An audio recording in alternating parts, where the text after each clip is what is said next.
Malkajgiri parliament నియోజకవర్గ Bharatiya Janata party అభ్యర్థి ఈటెల రాజేందర్ నేడు కుత్బుల్లాపూర్ నియోజకవర్గంతో పాటు చింతల్ రోడ్ షో నిర్వహించారు. ఈటెల రోడ్ షోలో భారీ ఎత్తున బీజేపీ కార్యకర్తలు మరియు ప్రజలు స్వచ్ఛందంగా పాల్గొన్నారు. మండే ఎండను లక్ష్య పెట్టకుండా ఈటెల రాజేందర్ ఎన్నికల ప్రచారం నిర్వహిస్తున్నారు.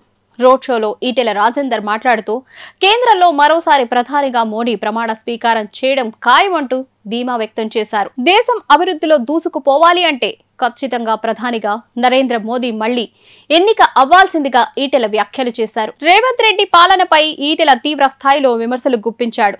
6 గ్యారెంటీల పేరుతో అధికారంలోకి వచ్చిన రేవంత్ రెడ్డి ఇప్పటి వరకు కనీసం ఒక్క హామీని కూడా పూర్తి స్థాయిలో అమలు చేయలేదు అని అధికారం కాపాడుకోవడం కోసం ఆయన తాపత్రయపడుతున్నాడు. కానీ సంక్షేమ పథకాల విషయంలో పూర్తిగా అలసత్వంను కనబరుస్తున్నాడు అంటూ ఈటెల ఆరోపించారు. కాంగ్రెస్ ప్రభుత్వం మనుగడ ఎంతకాలం అనేది తెలియదని, ఖచ్చితంగా పార్లమెంటు ఎన్నికల తర్వాత తెలంగాణ కాంగ్రెస్ లో సంక్షోభాన్ని చూడబోతున్నామని కూడా ఈటెల అభిప్రాయం వ్యక్తం చేశాడు. మల్కాజ్గిరి పార్లమెంటు నియోజకవర్గ అభివృద్ధి కోసం అన్ని విధాలుగా ప్రయత్నాలు చేస్తామని ఈటెల రాజేందర్ అన్నారు.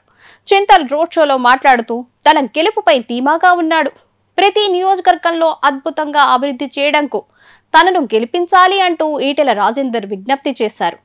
రేవంత్ రెడ్డి సర్కార్పై ఉన్న వ్యతిరేకత నేపథ్యంలో ఈటెల రాజేందర్ తీవ్ర స్థాయిలో విమర్శలు చేశాడు. ఇప్పుడు ఆపరేషన్ లేకుండానే మోకాళ్లకు ప్లాస్మా ట్రీట్మెంట్, మీ ఆర్థోపెటిక్ సమస్యలన్నిటికీ రోబోటిక్ టెక్నాలజీ ద్వారా తక్కువ ఖర్చుతో శాశ్వత పరిష్కారం, ఫ్రీ కన్సల్టేషన్, ప్రతి ట్రీట్మెంట్ పై 20% డిస్కౌంట్. ఈ ఆఫర్ కొద్ది రోజులు మాత్రమే. త్వరపడండి. V9 hospitals 9281465842.